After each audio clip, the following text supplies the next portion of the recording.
All right. Good afternoon. I'm Teresa Haskins. I'm the Business Market Manager for Portland General Electric. I'm on your SEDCOR Board of Directors and the Executive Committee. I'm your Chair-elect, if you didn't know that already. I'm proud to be so. And I'm here today because our Chair, George Jennings, was not able to be. So we have a tight agenda today. We've got our County Commissioners from Marion County here to share with us some things from the past, some things for the future, and they are on some tight schedules, so we are going to keep this agenda moving, and most importantly, I think, save time for your questions and their answers or responses, be it as it may. And I really enjoy the opportunity to be here today because I know all the commissioners and I've worked with them in various capacities over the years, so appreciate their time and dedication to our region.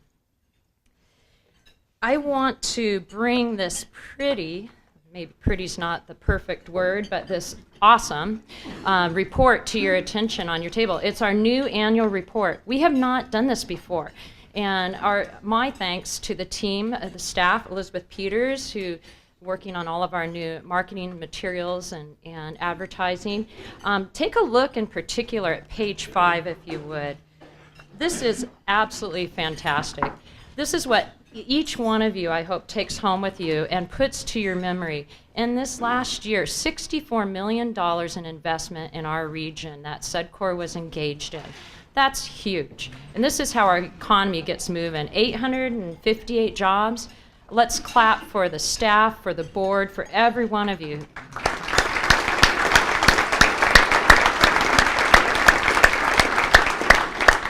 Yeah, it doesn't happen in a vacuum. You all know that. And I just, again, really thank the staff, the city, the counties, everyone involved that makes that happen. Our front table today, head table. Let me introduce Chad, our SEDCOR president, Chad Freeman. Next to Chad is Dan Ripplinger, who's Director of Business Services at OSU Federal Credit Union. They are our sponsor today. He'll be speaking in a moment. Next is Sam Brentano, our Marion County Commissioner. Next to Sam is Patty Milne, our Marion County Commissioner. And to my immediate right is Janet Carlson, our third Marion County Commissioner. So that is a good head table, and I also want to thank our forum sponsors for 2014. Think of it, it's a new year. We have sponsors this year sponsorship from Elwood Staffing, Kaiser Permanente, Ticor Title, Northwestern Mutual, MAPS Insurance Services, OMEP, which is the Oregon Manufacturing Extension Partnership. Is that correct? Express Employment Professionals, Sperry Van Ness, Salem Health, Covanta Energy Corporation, and the OSU Federal Credit Union, as we'll hear today. So as you get ready, your cell phones, I forgot to mention that. You all know the drill, but it's got to be on silent, dead, away, something. Don't, put it where it won't bother you or us. And as you do that, or when you get back, turn it back on, mark your calendar for next month's forum, which is again here at the Broadway Commons on March 12th. And I'm not sure the topic, but it will be announced as it always is. So today we are pleased to have OSU Federal Credit Union here as our sponsor. We appreciate their support again. Let's give them a hand and introduce Dan.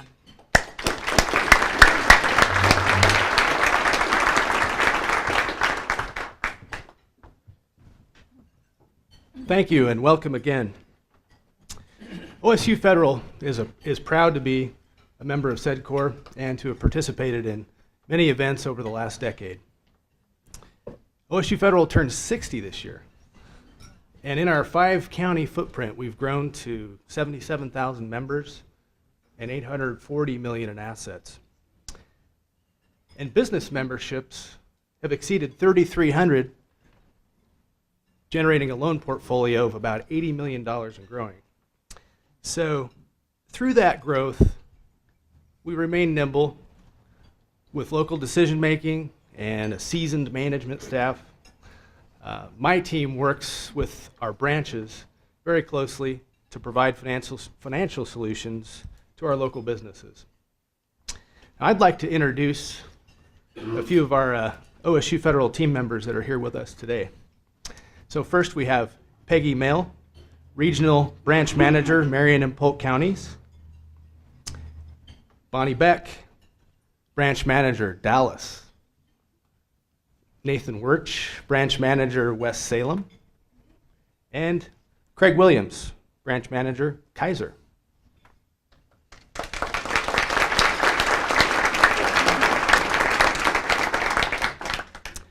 And now it's my pleasure to introduce the first of our Marion County Commissioners to address you today. Janet Carlson was elected to the Board of Commissioners in November 2002 and re-elected in 2006 and again in 2010. Her accomplishments as Commissioner include working with the Fair Board to promote the county fair, leading the 150 miles for 150 years countrywide relay, and raising community awareness around prisoner reentry and the need for community volunteers and mentors. Commissioner Carlson is a past president of the Association of Oregon Counties with an important role in representing county issues to the state legislature. Janet Carlson.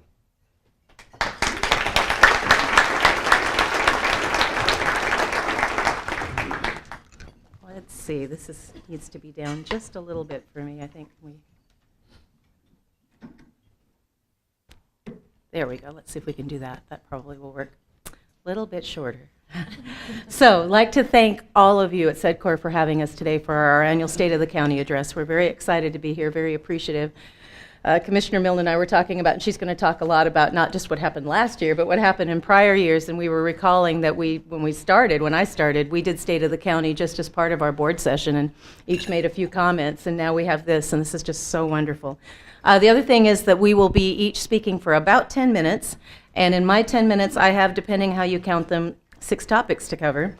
And when I was a teacher, they said you don't ever want to cover things as a teacher because the definition of cover is to put it out of sight, right? So we're want to make sure that we recognize that there's so many things that Marion County does. And if you take a look at the literature on the table and can see the variety of topics that we are involved with every day, we're just hitting the highlights of a few topics each. I will be speaking about health, education, community services, and a little bit about the budget. So let me start with the budget. Total county revenues in 2013-14 are just over $374 million. And the general fund, which is the part that is more discretionary, more fungible, is $78.2 million. So the lion's share of county revenues are dedicated, as you can see. Only $78 million out of $374 is what we really have discretion over. So think about the road fund, about Medicaid for health services, about the solid waste fund to run our stellar system that Commissioner Brentano is going to talk about. Out of that discretionary general fund, 79% this year goes to public safety. So this has been our board's top priority and continues to be our top priority. Our budget for 2014-15, we really haven't started our budget hearings yet or even really had many discussions about what it's going to look like, but we talked to our budget officer, John Latimer, and he assures us that it's going to be pretty much a status quo budget, not many significant cuts, really not any layoffs, but we know just in the environment that we're in that much is in flux. So for example, today, I'm going to be going to a hearing after I leave this meeting at the Capitol. There's a House Bill 4134 that's up before the House Education Committee. It would take $200,000 a year from Marion County and put it in a competitive pot of money so that everybody could vie for the same amount of money. This is money that we've had in Marion County since 1999 that funds our family support program at the juvenile department, has excellent outcomes, is really an important program. But those types of things have been happening over and over the last number of years as we kind of try to figure out how this state-county equilibrium works. So let me move, and I'm kind of calling this about the times that are changing, the times they are a-changing. Remember that song? Healthcare transformation. I spoke last year about healthcare transformation, and we were just in the process of organizing our coordinated care organization, Willamette Valley Community Health, which is designed to coordinate care for Medicaid patients. The number of clients in Marion and Polk counties, because it's a 2-county coordinated care organization, has grown from 51,723 last year to 55,755 in the last quarter of 2013. So just over about 6,000. Our new client count, though, additional clients as of January 14th, because Cover Oregon has been enrolling all of these people, is another 12,612 clients. And that will continue to grow as people apply through this process. Now, we have, and I didn't make a slide of it, but you can see we get every month at our board meeting all of these statistics and facts and figures and graphs and charts. I picked out a couple.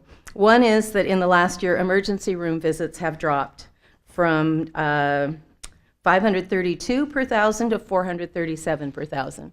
So that really is good news, because one of the goals of the Coordinated Care Organization is for us to not have people use the emergency room as kind of their place for primary care. The inpatient admissions have increased from 95.5 to 99.8 per thousand. Our total 2013 expenses were almost $217 million, so for roughly 55,000 clients, we're spending about $217 million. Our plan ended 2013 with assets of $32.9 million, and our fee-for-service payments have gone down more than $61 million, while capitated payments are up almost $73 million. And this is from sharing risk amongst all of the different partners, which is another goal of the Coordinated Care Organization, to lower costs. So how is care improving? Well, one example of healthcare improvement is a program called EDIT, E-D-I-T, the Emergency Department Intervention Team. So partner hospitals, then there are 4 of them, send a log of patients seen in the emergency room the day before to our Coordinated Care Organization. That staff lets the providers know that their patient was seen in the emergency room. So there's now a connection, a communication that says, your patient went to the emergency room yesterday. The provider offices call the patients for follow-up. They contact the primary care doctor. For people with 3 or more visits a month or up to 10 or more visits a year, they do an intensive outreach program, trying to get those folks to understand what's the appropriate use of the emergency room, what their other alternatives are, providing information, and also helping connect them so that there's a care plan to deal with their medical issues. The other thing that, before I leave healthcare, to call your attention to is we put a couple of these at each table, but one of the partnerships that the county has had with the Coordinated Care Organization is to do this community health improvement plan, or it's called a Community Health Improvement Partnership, but there's a plan in here. Lots of information and data, and in the center part, there's actually 10 health measures of concern with kind of a barometer about how we're doing, and then information with priorities from each community. So obesity's in there, engaging in regular physical activity, asthma, early prenatal care, vaccination rates, vegetable consumption, and so on. So that's for your reading pleasure. Now let me move to mental health care, which is one of the big reasons that I am involved on the Coordinated Care Organization. If you look at the slides on the end here, and you can see this is the system as we have known it since the 1990s. Federal government and state legislature, there's federal money, it's matched at the state legislature, about $31 million all told of Medicaid and match in this last year, and it goes to, used to be Department of Human Services, now it's the Oregon Health Authority. And then that agency would contract directly with Marion County for mental health services, and we would subcontract with nonprofits like Options Counseling, Catholic Community Services, and so on. And then the Behavioral Care Network got part of the money also in a contract for acute hospitalization and some other innovative programs that they're doing at the BCN. When the Coordinated Care Organization was formed, it changed. And you can see now our handy-dandy animated graphics there. Isn't that cool? So now, instead of the state agency contracting directly with us, they contract with the Coordinated Care Organization. And then the Coordinated Care Organization contracts with Marion County and the Behavioral Care Network. And so that means it's really important for us to have a seat at the table to be able to have conversations about what we do, why mental health is important, what our role is in that. We have developed an excellent array of services over the years in mental health. We had a presentation as a board a few months ago about new solutions for youth, and I'll just give you some of the facts and figures.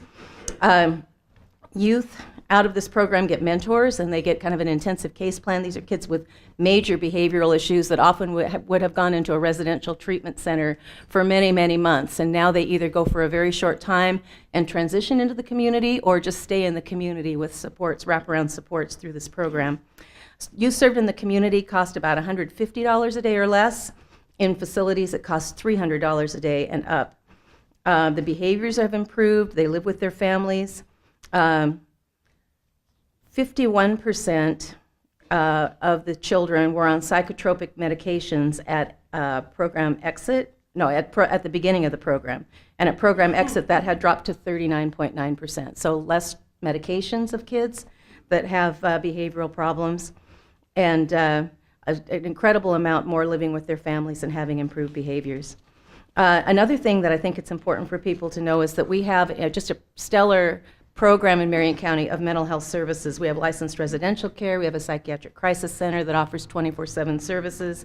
We have only 2 people from Marion County that are in the state hospital civilly committed right now. That doesn't count the people that have committed crimes and are there, but just 2 with civil commitments. So it's really important, again, for us to continue to be able to serve our constituents in Marion County through the services that they need. Third topic I want to talk about is community corrections and the Marion County Reentry Initiative. So this is a program that helps people transition back into the community who have been in prison or who have committed a crime and been in our Marion County jail. There are about 4,000 people in Marion County that are on parole or probation, about 500 on post-prison supervision. When we started this program in 2006, our recidivism rate, revolving door of people who commit a crime, go to prison, come out, commit another crime, new felony, it was 33% in 2006, dropped to 21% in 2013. So we've been seeing tremendous outcomes. Partners in the program have grown. It includes Community Action, Chemeketa Community College, Union Gospel Mission, Job Growers, Salem Free Clinics, Bridgeway. Our Demunis Resource Center, I know I've gotten very concerned comments and questions lately about where did they go. We've moved them from the corner of Pine Street and that would be Liberty, I think. Heading the other way. I never know what the street names are in Salem. Anyway, we've moved them out to Almsville Highway at the jail campus, and they are working with the people in the work center very intensively. It's a kind of a temporary spot for them, and it was designed to help integrate them more with this project and to cut some of the lease costs, but it's working very well out there. Finally, the Community Services Department has undergone tremendous change in the last year or so. It used to be the Children and Families Department. We did a little restructuring a little over a year ago. The Early Learning Services have now moved to Early Learning Hub, Inc., which is a new organization, a nonprofit in our community. The Youth Development Funds have gone to a state organization called the Youth Development Division of the Oregon Department of Education, and that's part of what this bill is about that I'm going to go to the legislature about this afternoon. Marion County has partnered with Job Growers to support youth programs through the Boys and Girls Club this last year through those funds. And then Community Services now is focusing very much on the Marion County Fair, the dog shelter, and OSU Extension. And I just wanted to finally wrap up with OSU Extension. They provide wonderful services, the 3 Fs, farms, family, and 4-H, if you can remember that. On January 22nd, the Board of Commissioners passed a resolution to provide appropriate guidance to a group called the Citizens of Marion County Extension and to Oregon State University, and they are seeking voter approval for a new service district that will be on the ballot, if everything goes well, in May of 2015. 21 other counties have passed such a tax base for OSU Extension, including Polk County and Clackamas County. And we want to continue our strong extension programs that support our agricultural base here in Marion County and help thousands of youth gain important skills through 4-H. So with that, I will conclude and turn it over to Commissioner Milne.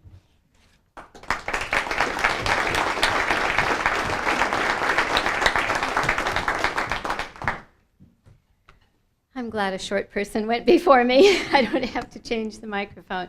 Well, thank you all for being here. It really is fun to come every year and share with you what's happening in the county in the previous year.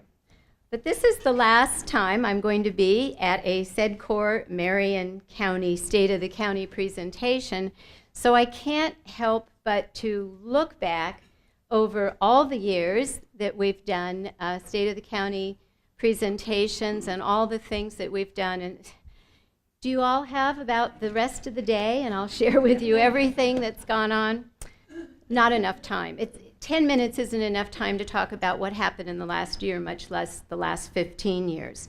But when I first came to Marion County, that was in January of 1999, the biggest challenge facing all of us was to move Marion County into the 21st century. We have really come a long, long way. And I'm really happy with the accomplishments that I've made, but I'm especially, excuse me, proud of what we've all done together over these last several years. My focus has primarily been on public safety and economic development, but for programs and services and initiatives to be successful, there must be a solid base. And so I'm going to look to John Latimer, and when John Latimer came to the county, and if I have my information correct, it was in 2003, he came and he said, we've got to get rid of these silos and we have to create an enterprise-based organization. This approach has been very successful, but it hasn't been easy to get there. But I will tell you, when I look back on what this approach has accomplished and the changes that have happened as a result of that, our budget is more efficient, it's more effective, and it's much more responsive to our constituents. We've gone, and you've heard me say this almost every year, we used to have these huge, big black binders, multiple binders, and now we have one nice, manageable size, and these old binders were black. Doesn't that tell you something? And now it's a white binder, and it's very easy to read. It's easy for any citizen to pick up and follow and understand what our budget is telling us and where we're spending our money.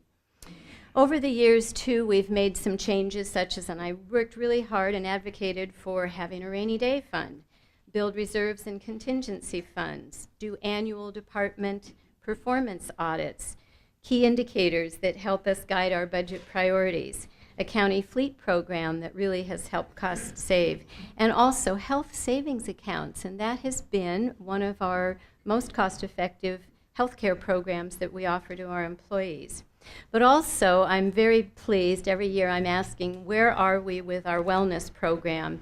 Wellness programs really do work, and this, over the last 4 years, our participants in the Weight Watchers at Work program have lost over 4,000 pounds. Isn't that amazing? And also, we are all very, very proud of our employees who have joined and participated in the annual Relay for Life and the Hood to Coast and the Portland to Coast relays. So our folks are active and getting healthy. We also now have processes that are consistent and timely in bringing updates to our policies and our ordinances. And that means that government is much more accountable to our taxpayers and our citizens. Our working relationships and partnerships with other elected officials, with our city officials, community organizations, have also changed dramatically. This philosophy is also demonstrated among our employees. There's a much different environment of how we work together, how we work in communities, our advisory boards that do provide valuable input, recommendations, and support the Board of Commissioners. And these changes have allowed us to improve our county governance to be more accountable, more accessible, more transparent, and more responsive to the citizens of Marion County. So I'm going to move to public safety, and I've coined this phrase for some time, making our communities safe, strong, and successful. And back in 2004, I took over the chair of the council, and we talked about bringing some more energy and enthusiasm toward providing leadership and supporting our communities and working closer with our communities. And back then, our Public Safety Coordinating Council did unanimously determine that fighting the manufacture, distribution, and the use of methamphetamine was the most important challenge in front of all of us. Striking Out Meth, I have to put my plug in conjunction with Volcano Baseball, came out of that desire to fight dangerous drugs in our communities. And we're going to have our 9th Striking Out Meth in Marion and Polk counties this year on July 25th. It was also back in 2005, according to my records, I know the sheriff was here somewhere, that the sheriff pursued a plan to address the overwhelming number of inmates who have mental illness issues. And this is an ongoing effort, but when I look back and I saw we've been talking about this and working on it and making it a priority for a long time. I just want to thank everyone who has ever worked on the Public Safety Coordinating Council previously or currently, because it's been a great honor and pleasure to work on these issues. But also what's been really heartwarming is we have taken some pretty bold approaches to a lot of issues. We're not shy. We called on communities back several years ago to say we really need companies, businesses really ought to be doing drug testing. So how do you convince companies, businesses, especially small businesses, of the importance of that? Well, all of us on the Public Safety Coordinating Council did a drug test. We also, back in 2005, invited the Mexican consulate to discuss meth and the Mexican drug cartel with us at one of our meetings. Actually, we did this twice. And now here we are, right smack in the middle of this conversation about medical marijuana and the legalization of recreational marijuana. So true to form, we've jumped right smack in the middle of that. We had a forum yesterday that was well attended, and the feedback was that it was a very successful forum. And then I just want to very briefly touch on, we had a resolution last week at our board session, we commissioners, and the district attorney, Walt Beglau, and Sheriff Jason Myers also signed on to that. The resolution states that we are opposing the legalization of medical marijuana dispensaries. Marijuana is a serious Schedule I drug that is easily abused, highly addictive, and can cause physiological and physical problems. This is a huge discussion that we're just getting started with, and it's going to be quite a discussion for some time to come. Also, really important to public safety and justice and our commitment to our veterans is the Marion County Veterans Treatment Court. This court is a system designed to help our veterans. They often come in contact with the justice system because of drug or alcohol abuse or mental health issues as a result of their military service. Judge Vance Day presides over that court, which is also supported by our district attorney and our sheriff. And a year ago, this court began with just 3 participants, and now I understand there are 17 and possibly even more. These are veterans who really are benefiting from this special court. And if you have the opportunity, as I have, to visit and sit in, it's a very moving experience to see what's happening there. And then also my personal commitment to veterans really compelled me to pursue and push for the creation of the Marion County Veterans Task Force. We have more than 25,000 veterans just in Marion County, and over the next few years it's estimated that there will be thousands more returning, coming back to live here, and we really owe them a debt of gratitude. And so the task force works on helping these individuals and their families. The task force also works closely with the treatment court and the Partnership for Veterans at Risk, a nonprofit that is working on getting a transitional housing center up and running. Where am I with my time here? Just about out. So let me close too with, I can't close without economic development and how important it is. The quality of life that we enjoy in the Willamette Valley depends on a strong private sector that is supported and protected by a strong public sector. And there have been issues, I'm again going back, way back, 2001, there was a drought in Detroit Lake, and it was so concerned that the whole community would shut down. So we jumped into action there, and a lot of efforts have continued. At the other end of the county is the Aurora Airport. And there is a payroll there. There are 100 jobs, a payroll of $26 to $35 million. Business sales of $75 million, and spending by general aviation visitors of more than $8 million just at the Aurora Airport. Jobs, jobs, jobs. Without a job, without a career, without job security, there's hardly anything else that matters. And so that's been a very, very important area for me to work on.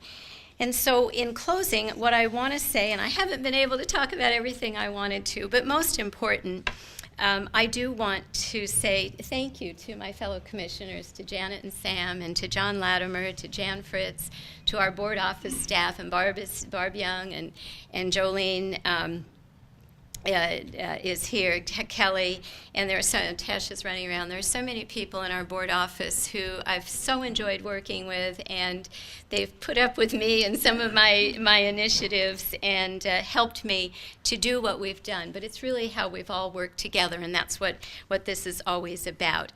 And as I came in this morning, yes to rumors, it's fact. I filed yesterday to run for the state senate.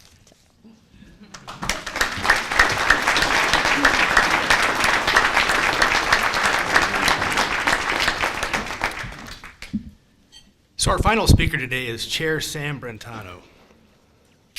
He was first appointed to the Board of Commissioners in November 2003.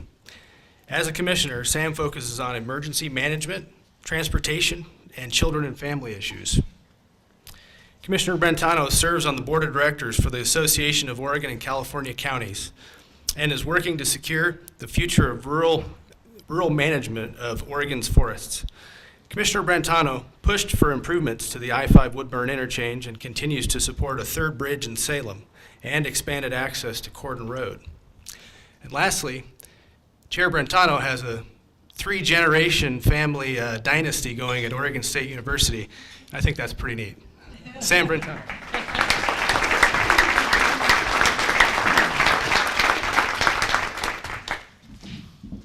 Well, that's going to work out with what I have to say, because I want to start out by, well, first of all, thanking you all for coming, but thanking our sponsors, OSU Federal Credit Union. Anything that has OSU in it, I'm probably pretty happy about.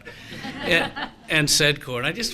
And I know time is short, but I got to say something about SEDCOR. I maybe never get too many chances.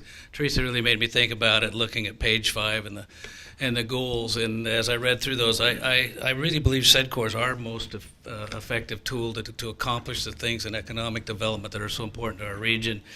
These aren't goals, but I'd add what comes to mind: collaboration, community participation, and even education and training that has become more and more apparent that we need to succeed here.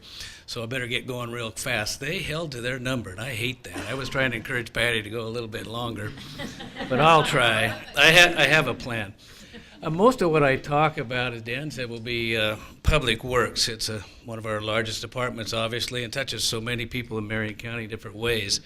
I usually give a report on roads. I'm going to go over it real quickly, or maybe skip it completely. We had a good year, putting 43 miles of new surfaces on roads in Marion County. Our average is at like 10, so that's good news. Last year was high in the 40s. Next year looks to. It's a whole other subject why we have those monies, but right now things are good. There were 3 projects, 2 of which, one of which at least Dan mentioned that I'm particularly watching this year. The first is a Whipper Bridge. It's in Turner, a bridge that was washed out in the floods 2 years ago. Now, we thought, I know I talked about it last year, or should have, that we'd have that replaced this year. We found funding for it, but we got stopped. There was environmental concerns we had to address first, and the window that we could actually be in the waterway was so short we couldn't get it done. So that'll be done this year. It turns out someone declares it as a fish-bearing stream. Now, I fish all over the West Coast, and I've never thought of fishing in Whipper Creek, and maybe that's where they've been hiding. So if you see me with a pole heading to Turner, you'll know what's going on. Dan mentioned the Woodburn interchange, and we worked on that so hard, and Commissioner Mill didn't mention it, but I know she has in particular.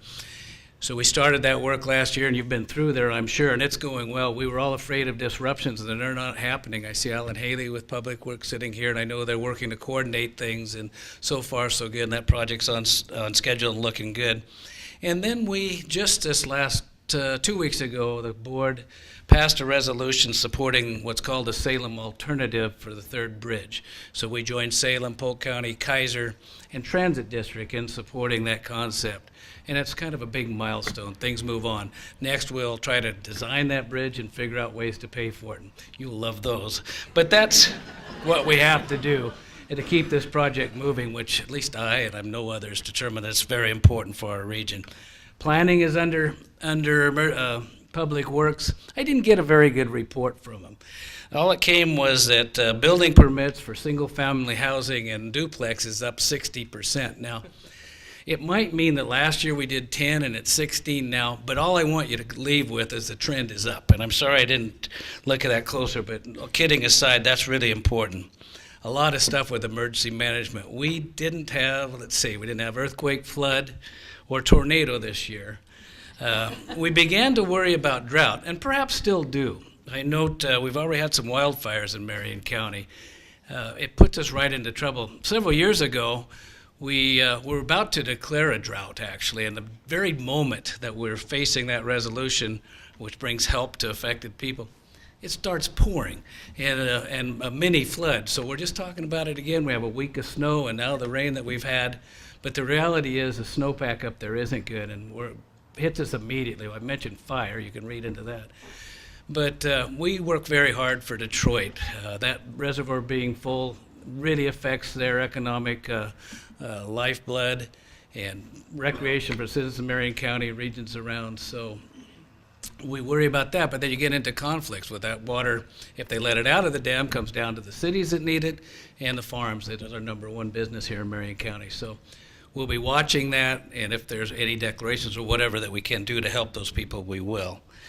Real quickly, I'm leaving out a lot of good stuff already. I just see it, but I wanted to make mention of our emergency management manager, John Vanderzand. He was selected this year as Emergency Manager of the Year. You may see a slide on another public works person. Our county engineer, Cindy Schmidt, was also elected by our peers as Engineer of the Year, and it just shows the caliber of people we have in Marion County, respected by their colleagues and importance around the state. I'm heavily involved in the Oregon Garden. Just a quick report there. The garden's doing well. Moonstone, the resort, is doing well. We've done some things this year. They seem minor, but they're really all important. We replaced a tram and rebuilt one, so we now have two. And this is what people who come to visit take to really see what's there at the tram. I've been around the garden for about 10 years. Until going on that trip, I had no idea what's really there, and I want to encourage you to be on that. So we replaced those things, and we instituted I think it's a new event that I hope a lot of you went to, and I hope in the future you will, but it's a Christmas market, Christmas lights, activities, way attended over what we expected, and it's going to grow next year. So watch for that. And I think it's going to become that event at Christmas time that all of us here in the Valley want to participate in. I've got if I really follow, about 4 minutes. No, don't you 2 minutes me, 4 minutes to talk about what I really wanted to, and I'm going to try to sum it up. Solid waste is really coming into forefront as a big issue. I've talked about a program last year, I think you've seen it perhaps in the paper, where we're actually mining ash, pulling metal out of it, and then taking that processed ash and using it in lieu of topsoil at Coffin Butte, completing the whole link. I always make the statement, and it's true, that Marion County has the most comprehensive solid waste system in Oregon, and probably the United States. You know this, we recycle everything at your homes, at your businesses, always looking for ways. Then what goes out to the Brooks area, the collectors process even further. We burn it, we make electricity, and what's left is the ash, and we're pulling the metal out of it.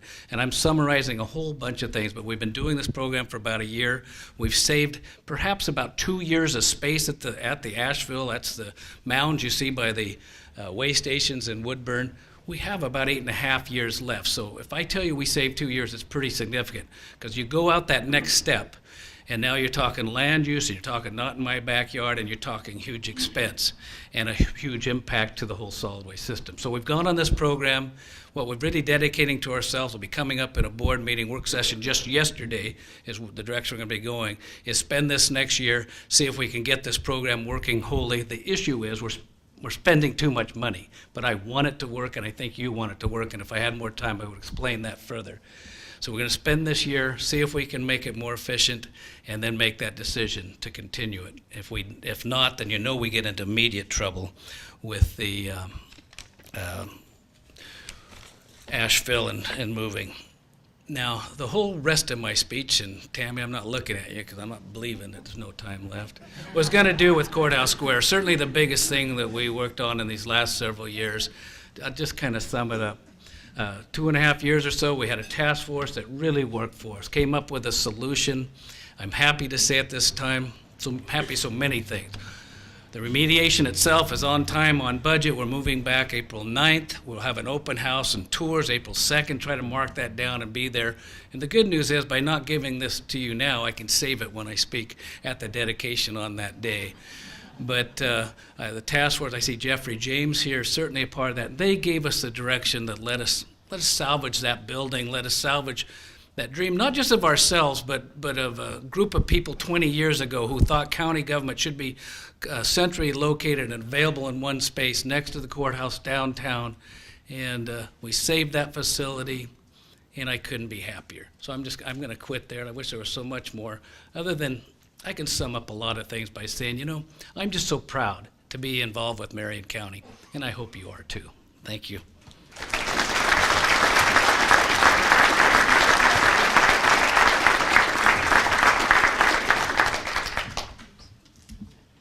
Trip on the tablecloth there.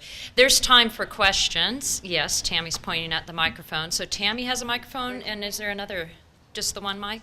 Okay. Okay. So who would like to raise their hand and submit or ask a question of the good commissioners?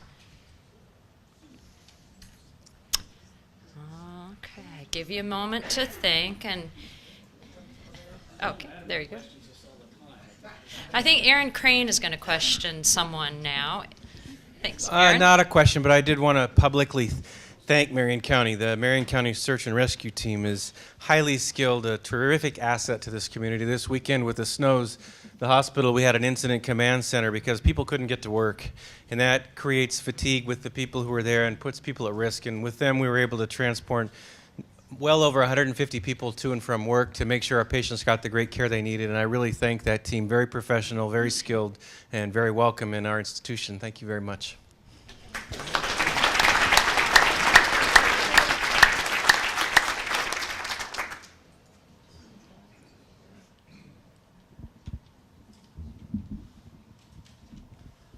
What kind of things do you recommend that those of us who are simply citizens do to help in helping you do your jobs and improve the county?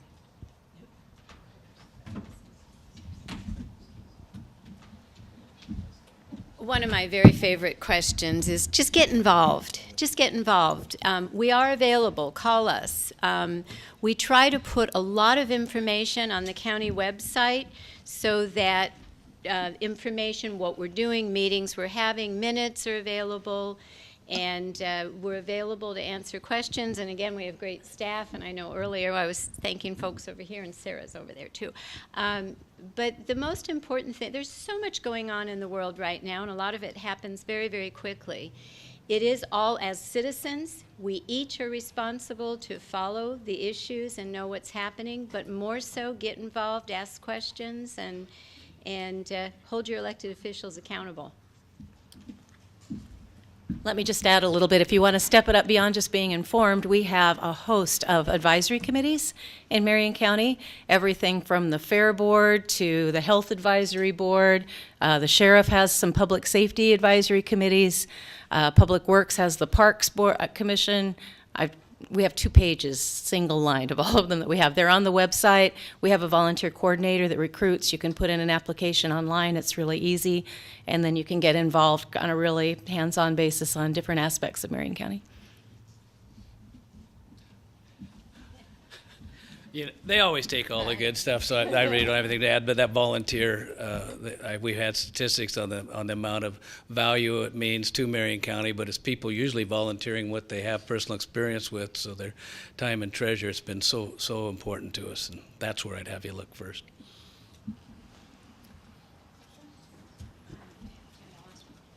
I'd like to hear what your concerns are. What are you watching in this short legislative session?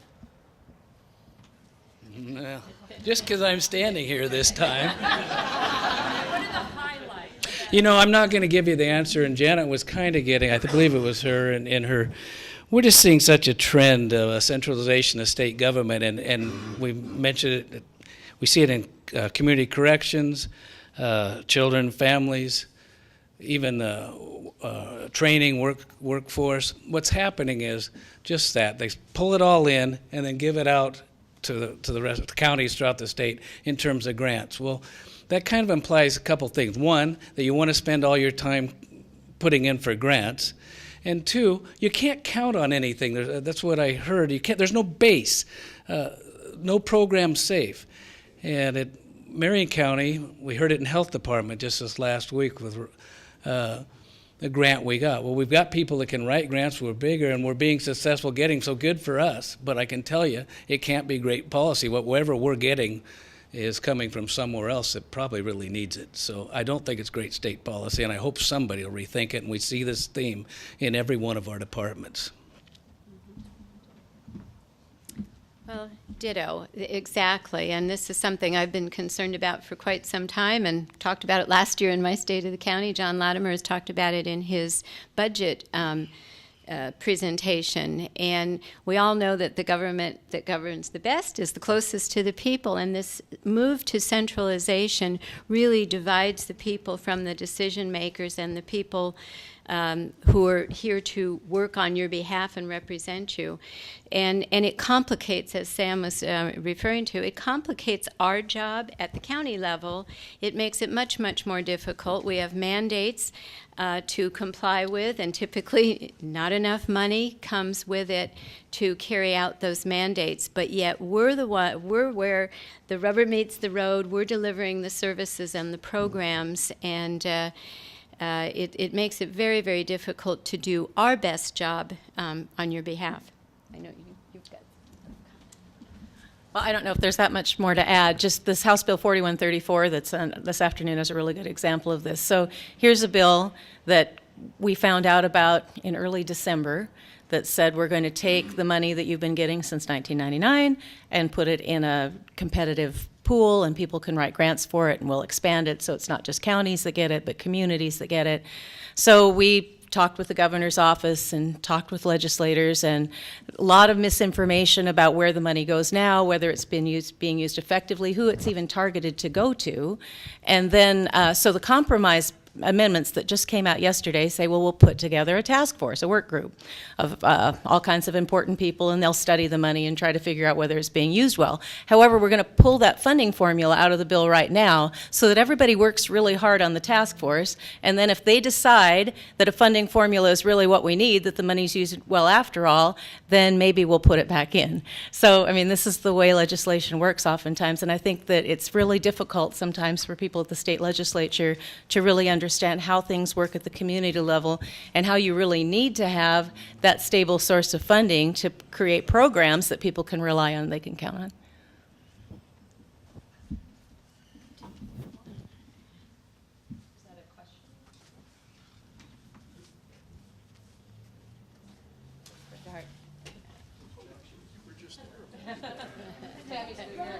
Needs roller skates.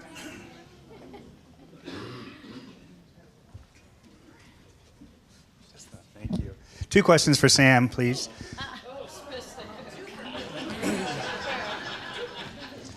I knew he was going to be dangerous. I was wondering if you could touch on our waste to energy facility in its useful life and whether or not we're going to continue that. I happen to be a proponent, and I think it's a great system to handle our solid waste. So I want to know are we going to continue that, build another one, or mothball it? That's one question. Yeah, just let me do that one right now because I left that entire section out, and I'll try to make it real quick. We signed a contract this year with Covanta that maintained essentially how business has been going on for the next 5 years. The key indicator, the key discussion point was the percentage of electrical revenues that each party get. Covanta they're wonderful people, but they thought it was all theirs, and we had to explain that no, it's a partnership. We provide the material, we take care of the ash, and we make it work. So anyway, this was extended. The percentage is going to stay the same, basically 80-20. So we've been getting about $5 million a year from electrical revenues. But the bad news is the contract with PGE, Teresa, my old friend, is also up in 2015, and the numbers we're getting aren't the same. A contract made 25 years ago generated this $5 million. It looks like we'll start at $1.5 million. And the reason is today they use as a comparator the price of natural gas where it used to be coal. Well, you know, natural gas is cheap and abundant right now. It looks like that number goes up over time. Well, because as they find more markets for natural gas, as more use, or if they ever get offshore with the natural gas, then that'll decrease supply, raise cost.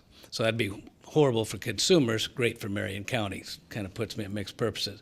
So bottom line, for 5 years, well, it's going to be business as usual. But we're going to have some big decisions coming up after that 5 years. Because now you look at the next forever. Say it's a 10, 20-year contract. This is now a 25-year-old facility, and then it'll be time to looking for capital upgrades, how we pay for them. And that's where that electrical revenue number comes so important, because that'd be a big source of it. So there'll be some big questions in the future, but to your direct question, and thanks for asking me, Brett, we're good for 5 years. Okay. Ready for question 2? I hope so. All right. Now that State and Sublimity intersection looks really good and Woodburn's under construction, can you help us put back on ODOT's radar the intersection of Cordon Road, where we have a major distribution point, and Oregon's only east-west major thoroughfare at 22? Can we put that project on ODOT's list? We have never backed off. We continue to keep it in front of them. They like to ignore it. Kathy Clark sitting here on committee, she knows if there's anything I do good, it's nag, and I haven't left them alone at all. So that's still high on our priority list. I'd like to announce there's some great movement, but we're not letting it die is what I can tell you. Can I add to that? Sure. Cordon Road was in my house district, and I have been a proponent of making sure that we keep Cordon Road on the radar screen. And one of the things that we keep trying to remind folks of is that it's really the last opportunity for a bypass, if you will, around Salem. And Sheriff's Office, when we had that discussion, said, well, you're absolutely right. When I-5 backs up, that's where people go, is around. So the more that we kind of do this land use planning where we do it a little bit here and a little bit here and a little bit here without going up 10,000 feet and saying, so what does the whole thing look like, the more we're going to destroy that opportunity. So I think it's just critical that we keep not only that intersection that we talked about, the overpass, in mind, but the entire Cordon Road corridor in terms of how we maneuver that in the next 10, 20 years.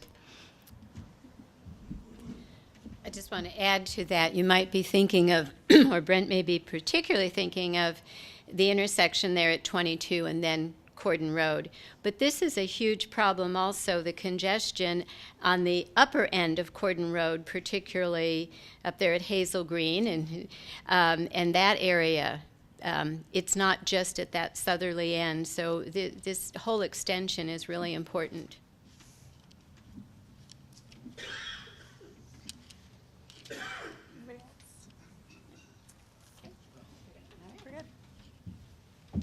You guys are letting them off easy, I think. Brett wasn't trying to. Brent wasn't. Well, I think it is so important for, first, all of us to give a great big hand to our commissioners for what they do.